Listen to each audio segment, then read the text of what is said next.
চিকেনের মধ্যে দিয়ে দাও ডিম। এই চিকেনের মধ্যে ডিম দিয়ে এত দুর্দান্ত স্বাদের টেস্টি রেসিপি হয়, না দেখলে বিশ্বাস হবে না। নমস্কার বন্ধুরা, কেমন আছো সবাই? আশা করি সবাই ভালো আছো, সুস্থ আছো। তো চিকেন ফ্রাই, এই চিকেন ফ্রাই আমরা রেস্টুরেন্টে অনেক দাম দিয়ে খেয়ে থাকি। তো এই চিকেন ফ্রাই বাড়িতে তোমরা বানালে এত সুন্দর মুচমুচে আর ভিতর থেকে হবে জুসি। তো কিভাবে এই চিকেন ফ্রাই বানাবে তার জন্য ভিডিওটা কোথাও স্কিপ করো না, শেষ পর্যন্ত দেখতে থাকো। তো চলো তাহলে এই চিকেন ফ্রাইয়ের রেসিপিটা শুরু করা যাক। তো দেখো, রেস্টুরেন্টের মতো চিকেন ফ্রাই বানানোর জন্য এখানে বনলেস চিকেন পিস নিয়েছি। এখানে 300 গ্রামের মতন চিকেন রয়েছে। তোমরা যে যেরকম বানাবে সেই মতো বেশি বা কম করে নিতে পারো। আর এই চিকেনটাকে আমি খুব ভালো করে 2 থেকে 3 বার ধুয়ে নিয়েছি। তারপরে এই চিকেনটাকে জল ঝরানোর জন্য রেখে দিয়েছিলাম। তো এই চিকেনটাকে এখন আমি পিস পিস করে নেব। তো কিভাবে করব সেটাই দেখো। তো দেখো, আমি পিস পিস করে নিয়ে এসেছি।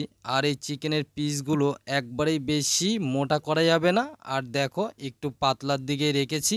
তো তোমরা বটি বা ছুরি দিয়ে এই চিকেনের পিসগুলো খুব সুন্দরভাবে কেটে নিতে পারবে, আর একটু লম্বা লম্বা রাখবে এই চিকেন ফ্রাইয়ের জন্য।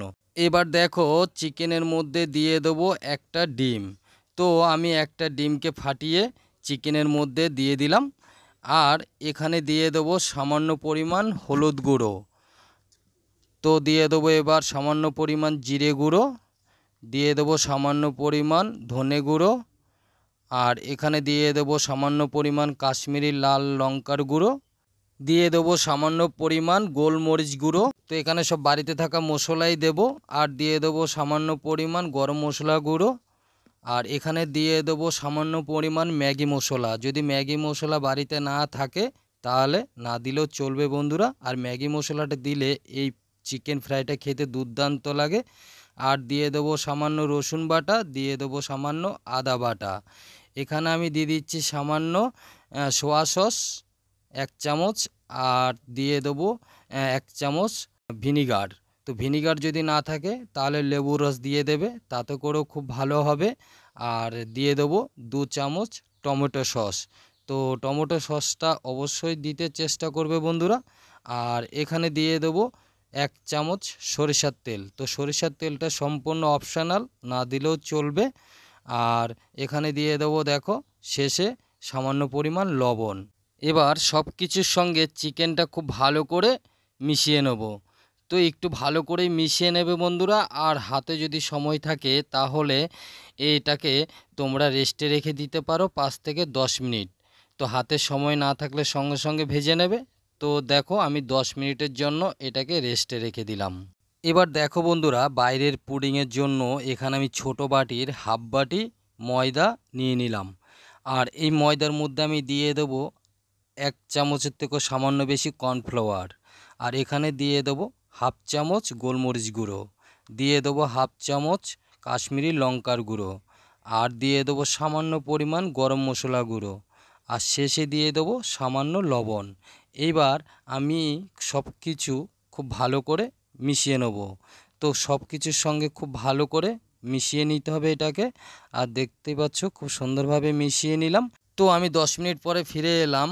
তো বাইরের পুডিংয়ের জন্য যে শুকনো উপকরণ রেডি করে রেখেছিলাম তার মধ্যে আমি ম্যাগনেট করে রাখা চিকেনের পিসগুলো একটা একটা করে দিয়ে দেবো এই শুকনো উপকরণের মধ্যে। আর এভাবে চিকেনের পিস দিয়ে খুব সুন্দরভাবে এটাকে পুট করে নেব। আর অবশ্যই তোমরা কর্নফ্লাওয়ার দিতে চেষ্টা করবে, তাহলে এই চিকেন ফ্রাই খেতে খুবই মুচমুচে হয় আর ভিতর থেকে হয় জুসি। আর না হলে চালের গুঁড়ি অবশ্যই দিতে চেষ্টা করবে।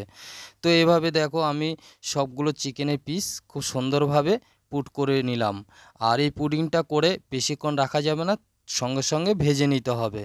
তো এইদিকে দেখো, আমি গ্যাসের মধ্যে কড়াই চাপিয়ে তার মধ্যে তেলটা দিয়ে তেলটা খুব ভালো করে গরম করে নেবে প্রথমে। খুব ভালো করে গরম করে এবার চিকেনের পিসগুলো দেওয়ার পরে গ্যাসের ফ্লেমটাকে মিডিয়াম টু লোতে রাখবে। তো দেখো এইভাবে 4 থেকে 5 মিনিট আস্তে আস্তে করে ভেজে নেবে। আর এপিট ওপিট করে ভেজে নেবে, ভাজলেই দেখবে সুন্দর একটা কালার চলে আসবে। আর উপর থেকে হবে একবারে মুচমুচে আর ভিতর থেকে হবে জুসি। আর এই চিকেন ফ্রাই আমরা রেস্টুরেন্টে খুব দাম দিয়ে খেয়ে থাকি। আর এটা বাড়িতে খুব সহজেই কিন্তু তোমরা তৈরি করে নিতে পারবে। আর দেখো কত সুন্দর কালার হয়ে গেছে। তো আমি ভেজে নিলাম খুব সুন্দরভাবে। এবার আমি নামিয়ে নেব।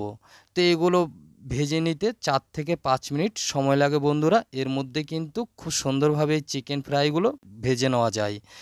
তো যাই হোক, আমি সবগুলো চিকেন ফ্রাই ভেজে নিলাম। আর শব্দ শুনেই বুঝতে পারছো বন্ধুরা কতটা দুর্দান্ত টেস্ট হতে পারে। আর অবশ্যই তোমরা বাড়িতে একবার হলেও ট্রাই করো। আর এই চিকেন ফ্রাই এতটাই টেস্ট বন্ধুরা, দেখো শব্দ শুনেই তোমরা বুঝতে পারছো কতটা সুন্দর হতে পারে। আর দেখো আমি তোমাদের ভেঙে দেখাচ্ছি, দেখো আর এতটাই নরম হয়েছে, উপর থেকে মুচমুচে, ভিতর থেকে জুসি। আর দেখো কত সুন্দর হয়েছে, কত সুন্দর হয়েছে। দুর্দান্ত লাগে এই চিকেন ফ্রাই। বাড়িতে একবার হলো বানিয়ে খাবে বন্ধুরা, খুব টেস্ট, দুর্দান্ত টেস্ট হয় এই চিকেন ফ্রাই খেতে। তো দেখো পাশে যদি আরও টমেটো সস থাকে তাহলে তো কোনো কথাই নেই বন্ধুরা। তো টমেটো সসের সঙ্গে যখন এই চিকেন ফ্রাইটা খাওয়া হয় খুবই টেস্ট লাগে। আর বাচ্চারা তো বিশেষ করে খুব পছন্দ করে এই চিকেন ফ্রাই। তো ভিডিওটা কেমন লাগলো বন্ধুরা কমেন্ট করে জানাবে। আর যদি ভালো লেগে থাকে অবশ্যই আমার চ্যানেলটিকে সাবস্ক্রাইব করে দেবেন। আর বন্ধুদের মধ্যে ভিডিওটা শেয়ার করে দেবেন। ভালো থাকবেন, সুস্থ থাকবেন।